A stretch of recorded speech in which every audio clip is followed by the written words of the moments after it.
Assalamualaikum warahmatullahi wabarakatuh. Berangkat sekolah di hari Senin. Cakep. Pulangnya bertemu keluarga. Perkenalkan, aku Zafira Hanin. Salam kenal semua, aku Gina Moga. Dan selamat datang di podcast Gen Z, podcastnya remaja masa kini. Apa kabarnya nih Hani? Aduh, kayaknya udah lama nih gak ketemu kamu. Iya, alhamdulillah kabarku hari ini baik banget, secerah cuaca hari ini. Wah, alhamdulillah ya. Kalau Kak Gina sendiri gimana nih kabarnya? Alhamdulillah kabarku sebaik suasana hatiku ketemu sama sobat Gens di sini. Alhamdulillah ya. Sebelumnya kita sapa dulu nggak sih Sobat Genzi yang lagi dengerin? Oh iya benar. Hai Hai sobat semuanya. Gens. Apa kabarnya nih Sobat Genzi? Semoga selalu sehat dan keadaan baik ya. Amin. Dan aku juga mau ngingetin buat sobat Gens, jangan lupa like, komen. Subscribe dan share ke semua media sosial yang kalian punya ya. Benar. Hanin, ngomong-ngomong, nggak kerasa ya, kita tuh udah di bulan Mei. Habis itu kita ke bulan Juni, terus bulan Juli. Lah itu udah tahun ajaran baru dong. Iya, bener banget. Apa pas kelas 11 juga waktunya nggak kerasa ya, kayak cepet banget gitu. Kayak perasaan Iya. baru aja kita Mm-mm. upacara tahun baru, tahun ajaran baru. Mm-mm. Terus sekarang tiba-tiba udah mau kelas 12 aja. Iya, nggak kerasa gitu loh, kayak Bener banget. baru pindah ke kelas 10, terus kelas baru di kelas 11, terus kita udah di ujung tahun ajaran Iya. aja.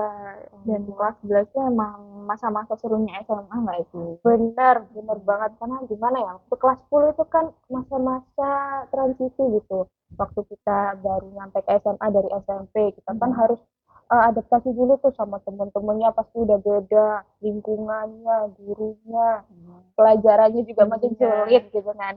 Terus pas SMA kelas 11 ini tuh udah makin kenal gitu Iya, kan, bener udah banget. makin apa ya, udah kenal aja Iya, gitu kan. Terus di luar kelas kita juga makin banyak teman, terus kita ikut ekskul-ekskul gitu kan. Seru banget sih. Ini kamu ada cerita seru nggak pas kelas 11? Cerita dong. Kelas 11 ya. Kelas 11 sih bener sih kata yang kamu bilang tadi itu kelas 11 itu baru masa-masa seru banget ya. Mm-mm. Kita udah kenal sama satu sama lain.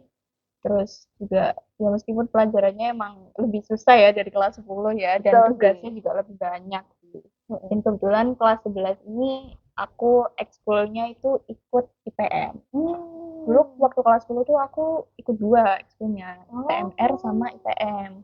Tapi kelas 11 aku milih satu aja, ikut Wah, satu IPM gitu lah.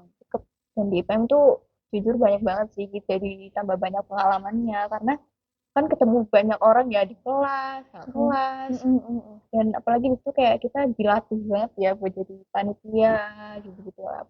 Asik banget dan Mm-mm. seru banget gitu. Sibuk banget nih Iya kelihatannya ya, benar. ya ampun. Dan Terus kamu sendiri gimana pengalamannya di kelas 11 ini? kalau aku sendiri kelas 11 tuh seru banget karena gimana ya? Kelas 11 itu waktu-waktunya kita nikmati masa SMA gitu nggak Iya sih? benar benar. Karena makin dekat sama teman-teman. Terus aku ekskul itu ikut namanya ekskul radio. Nah, di masuk radio itu aku ketemu sama teman-teman yang sefrekuensi juga. Terus penggunanya juga seru banget. Terus kemarin itu aku juga sempat study visit ke beberapa stasiun stasiun radio di Surabaya.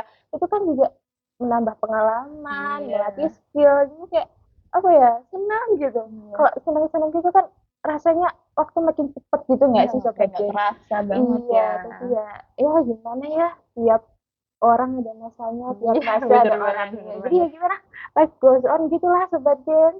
Nah, pokoknya serunya itu kita pasti punya memorable masing-masing lah ya di kelas 11 Mm-mm, ini. mm-mm. Jadi cerita pas kita udah lulus Iya, nanti ya bener kan. banget. Kita sekarang udah kelas 11. Lagi itu kelas 12. Itu kuliah, cepet Iya, banget. itu cepet banget. Bener-bener nggak kerasa ya. Mm-mm. Dan ngomong-ngomong ya, minggu depan kita ujian tau. Duh, iya nih, Iya, cepet banget kan? minggu depan banget Iya, ya. minggu depan Ya ujian. ampun, nggak kerasa ya. Tapi nanti ujiannya gimana ya nih ya? Online lagi apa nih? Ya, kelihatannya sih kayak gitu ya. Emang kenapa ya kalau ujian online kamu kurang suka? Bukannya nggak suka sih nih ya. Cuman kan aku jadi flashback gitu ya. Pas dulu kita tuh kan sempet ngerasain ujian pakai kertas gitu ya. Ujiannya tuh beda-beda kertasnya. Ada kertas khusus soal, kertas jawaban, terus kertas isi nama yang dibuletin-buletin itu. Iya, tahu-tahu. Ya kan? Dan itu repot banget gak sih kalau nama kita panjang Iya, ya? heeh. Tapi pertanyaannya kenapa ya ini ya? Sebagian besar sekolah sekarang tuh udah nggak pakai sistem itu lagi.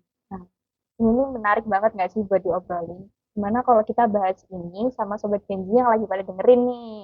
Nah, jadi kali ini kita akan mau ngobrolin sesuatu yang lagi hangat-hangat banget nih di dunia pendidikan tentunya. Aduh, apa tuh? Kayaknya seru banget ya. Ujian online versus ujian kertas. Seru kan? Kedengarannya seru banget sih. Dan pasti sobat-sobat Kenji di sini juga masih ada yang pro dan kontra sama diadakannya ujian online ataupun ujian kertas ini kan. Nah, karena gimana ya, selama pandemi kemarin gitu kan, kita tuh melaksanakan aktivitas semuanya serba online, termasuk pendidikan, termasuk juga ujian. Iya. Tapi alhamdulillahnya kan sekarang kita sudah beraktivitas secara langsung, secara tatap muka. Pertanyaannya, apakah kita harus tetap mempertahankan ujian lewat online atau kembali ke ujian lewat kertas? Sebenarnya topik ini emang lumayan rumit ya buat dibahas karena ada banyak banget faktor yang harus dipertimbangin. Misalnya dari sisi siswa, mungkin ada yang ngerasa dia tuh lebih nyaman sama ujian online karena mungkin cara kerjanya yang lebih praktis gitu ya. Ya, Tapi di sisi lain juga ada yang khawatir gitu soal kecurangan dan masalah teknis kayak gangguan internet. Setuju banget aku. Dan mungkin buat pihak sekolah, ujian online itu mungkin lebih efisien secara biaya dan pengawasan. Tapi ujian kertas itu juga punya kelebihan tersendiri, terutama dalam menjaga integritas dan mencegah kecurangan. Pokoknya intinya tuh topik ini sangat penting ya buat dibahas karena keputusan buat mengubah sistem ujian itu benar-benar bakal berdampak banget buat proses pembelajaran kita dan evaluasi di dunia pendidikan. Jadi kita perlu mempertimbangkan dari berbagai sudut pandang dan mencari solusi terbaik buat semua pihak. Nah, gimana nih Sobat Get? Pada tertarik kan buat dibahas lebih panjang lagi? Ayo, semua Sobat Get duduk yang rapi, yang santai, siapin cemilan kesukaan kalian. Dan kita ngobrolin topik sore ini dengan santai tapi mendalam. Oke, kita lanjut ke pembahasan selanjutnya nih. Seperti yang tadi kita bahas ya, pastinya bakal ada kelebihan dan kekurangan buat semua hal di dunia ini ya, termasuk ujian online dan ujian kertas. Nah, kali ini kita akan bahas ujian online dan ujian kertas dari tiga sudut pandang yang berbeda, mulai dari siswa, guru, dan pihak sekolah. Nah, menurutmu nih, sebagai seorang siswa tuh gimana pandangannya? Kalau pendapatku sendiri ya, ujian online tuh punya kelebihan tersendiri karena menurut aku dia tuh lebih fleksibel dari waktu dan tempatnya. Karena buat kayak siswa-siswa yang punya keterbatasan fisik, kayak misalnya dia lagi gak memungkinkan fisiknya buat datang ujian ke sekolah, dia bisa ngerjain ujiannya lewat online di rumah. Nah, bener sih.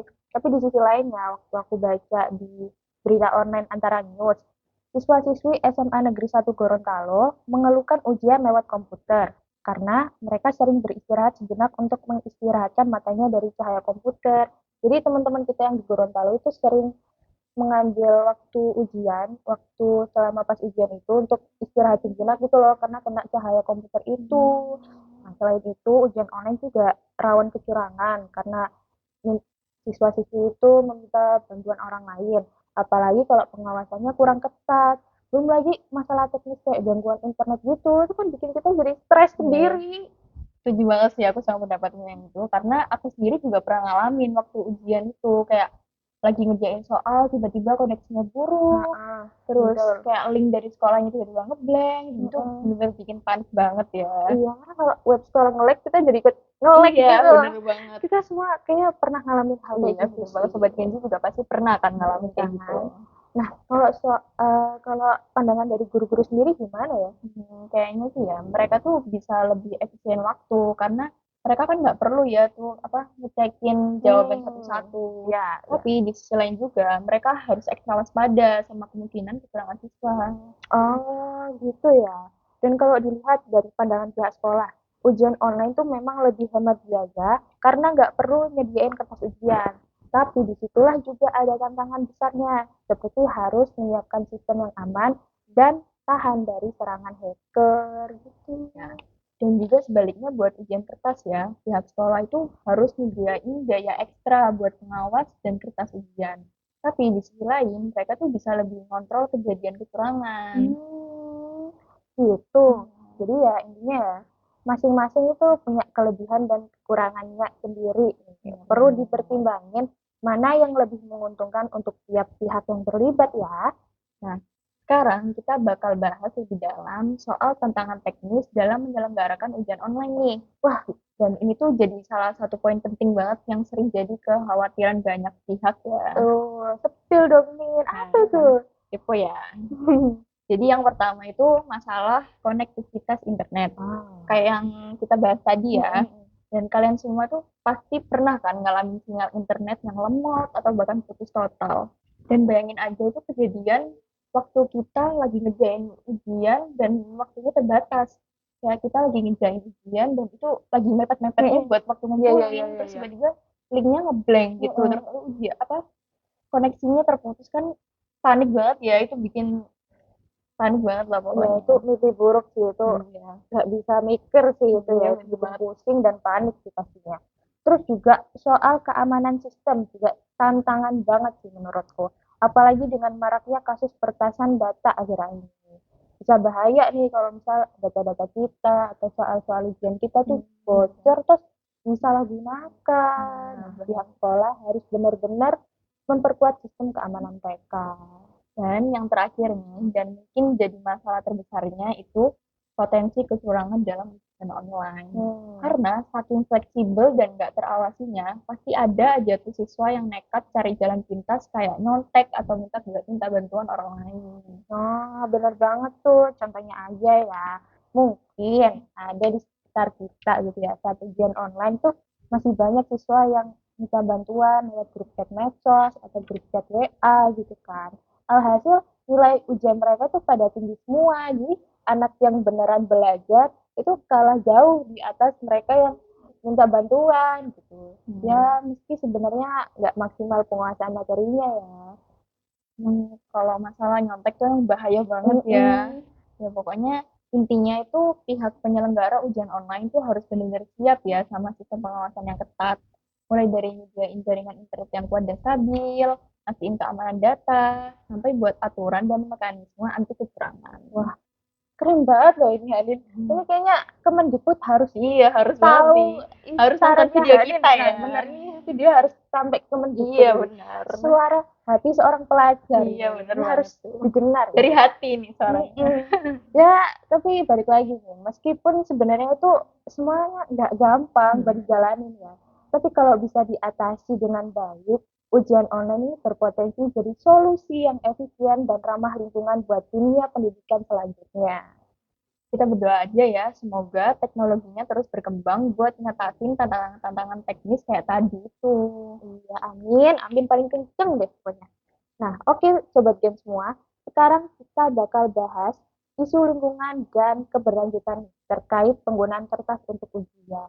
Nah, ini sih juga penting banget ya buat disorot, karena kita semua pastinya sudah sepakat buat terus jaga kelestarian bumi kita tercinta ini kan. Benar. Karena gini, bayangin aja nih Sobat Gen dan Hanin ya. Ada berapa banyak kertas yang terbuang setiap diadakannya ujian massal di sekolah. Karena kalau aku lihat di situs web Kementerian Keuangan ya, membuat 1 ton kertas itu butuh 7.000 galon air dan 20 pohon. Gila, udah dari lembaran soal, lembar jawaban, sampai buku-buku pendukung lainnya. Ditambah lagi sama sampah alat tulis kayak pulpen, pensel, itu juga sampah yang menggunung gak sih Sobat Gens? Bener banget, dan itu tuh tentu aja kurang ramah lingkungan banget ya, dan boros sumber daya alam. Apalagi yang kayak Gina bilang tadi, proses produksi kertas juga membutuhkan banyak air dan berpotensi menyebabkan penebangan hutan secara masif. Padahal kan kita tahu banget ya, kalau hutan tuh penting buat menjaga keseimbangan ekosistem bumi ini. Kalau kayak gini, menurutmu solusi yang terbaik gimana sih? Kalau menurutku ya, salah satu alternatif yang bisa kita terapkan nih Sobat Gen, adalah melakukan pendekatan hibrida antara ujian online dan ujian kertas. Jadi nggak sepenuhnya 100% online, tapi nggak sepenuhnya kertas. Paham nggak sih? Oh iya, paham. Jadi kayak misalnya kayak ujian-ujian kecil, kayak ujian harian, itu bisa menggunakan online. Tapi kalau ujian-ujian kayak UAS, UTS, itu pakai ujian kertas gitu kan. Gitu, kurang lebih kayak gitu. Selain itu, untuk ujian kertas, kita juga bisa menggalakkan penggunaan kertas bekas atau kertas daur ulang untuk mengurangi eksploitasi sumber daya alam, atau bahkan memanfaatkan tablet atau laptop untuk pengerjaan ujian demi menghindari penggunaan kertas sama sekali. Setuju banget tuh. Terus dari sisi pengawasan juga, kalau kita mau tetap menggunakan sistem ujian kertas, tentunya pengawasannya juga harus diperketat juga nggak sih, biar siswa nggak udah nyontek atau kecurangan. Betul, benar banget. Kalau untuk ujian online, seperti yang kita bahas sebelumnya, pengawasan lebih ketat juga benar-benar diperlukan agar siswa itu tidak mudah bekerja sama dengan pihak luar. Ada nih, aku usul teknologi rekaman dan deteksi wajah bisa jadi salah satu andalan untuk mencegah kecurangan. Nah, jadi intinya kita itu harus terus berinovasi dan berkreasi buat menemukan formula terbaik dalam menyelenggarakan ujian, baik secara online maupun kertas, dan dengan tetap mempertimbangkan faktor keamanan, efisiensi, sekaligus kepedulian terhadap lingkungan dan berkelanjutan alam kita, biar generasi mendatang juga masih bisa ngerasain indahnya dunia yang hari ini. Bener banget, setuju deh aku. Nah, Rin, kita udah cerita-cerita soal ujian online.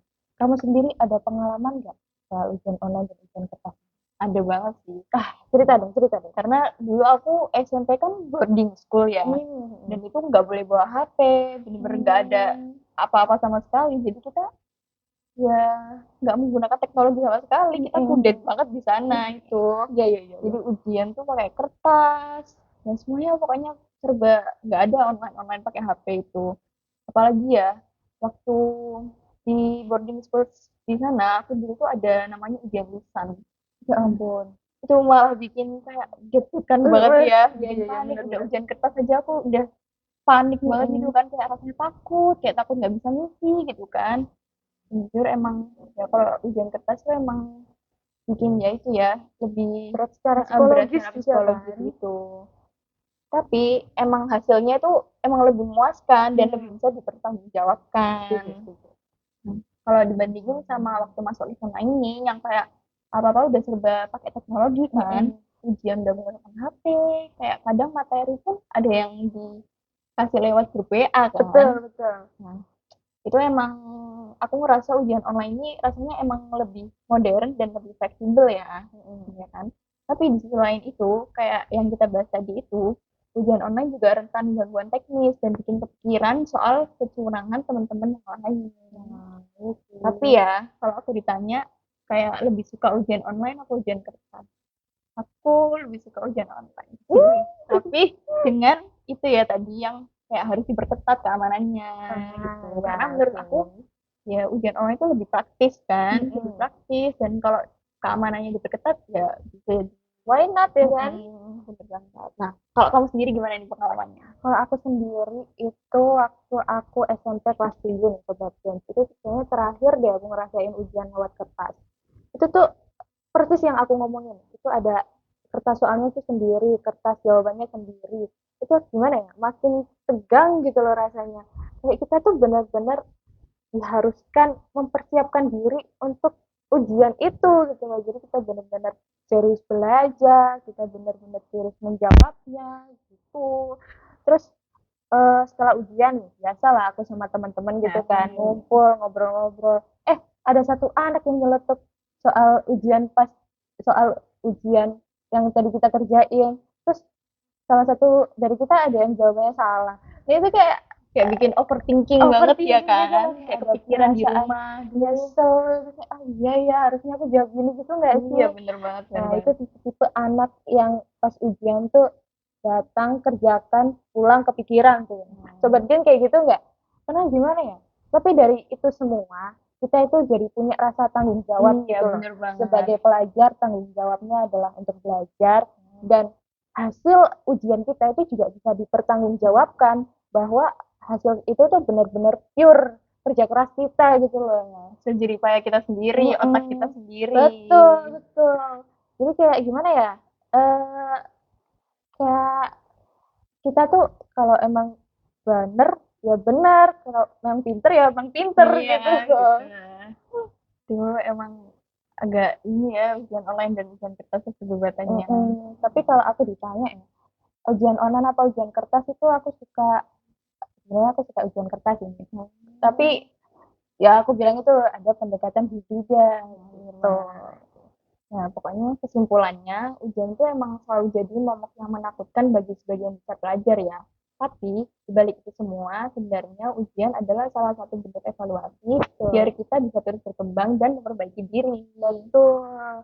Maka dari itu, apapun bentuknya nanti, baik ujian dan baik ujian online atau ujian kertas, yang terpenting adalah bagaimana kita sebagai masyarakat pendidikan bisa menciptakan sistem yang adil, kredibel, efisien, sekaligus mempertimbangkan faktor lingkungan dan kesehatan mental siswa. Mudah-mudahan ke depannya, dengan berkembangnya teknologi dan kesadaran bersama, kita bisa mendapatkan formula terbaik untuk sistem ujian yang benar-benar bermanfaat dan mengedepankan kualitas pendidikan kita semua. Amin. Dan aku mau ngingetin nih. Oh, bentar. Sebelum ngingetin, boleh kali ya Sobat Gen bisa cerita soal kalian ada nggak pengalaman soal ujian kertas atau ujian online? Nah, kira-kira Sobat Gen itu tim ujian offline atau ujian online nih? Nah, benar banget, kasih alasannya di kolom komentar di bawah ya. Lebih suka ujian online apa ujian kertas? Betul. Tapi yang penting jangan milih nggak ujian ya. Aduh, nggak boleh itu. Bahaya, nggak boleh ya kalau nggak ujian. Nih, kok udah 20 menit wih? Kita ngobrol sama Sobat Gen di sini. Ini nggak kerasa banget ya, kayak Nggak kerasa. cepet banget, kita santai banget ya, enjoy banget gitu. Iya. Nah, Alhamdulillah ya. Terima kasih untuk Sobat Gen semua yang udah dengerin dari awal sampai akhir. Semoga bisa manfaat dan memberikan wawasan baru. amin. Dan aku mau ngingetin sekali lagi nih buat Sobat Gen Z, jangan lupa buat like, komen, Subscribe dan share biar kamu nggak ketinggalan konten menarik dari channel ini. Din, tadi kan kita pembukaannya udah pakai pantun. Sekarang penutupnya pakai pantun juga nggak sih? iya. Tapi aku duluan ya. Boleh, Nia. boleh. Kamu jangan lupa bilang cakep. Oke. Mentari senja telah tenggelam. Cakep. Hujan turun mulai terjatuh. Cakep. Kami tutup podcast dengan salam. Wassalamualaikum warahmatullahi wabarakatuh. Aku Zafira Hanin. Aku Gina Moga. Kami pamit undur diri. Goodbye, Sobat Gen. See you next time.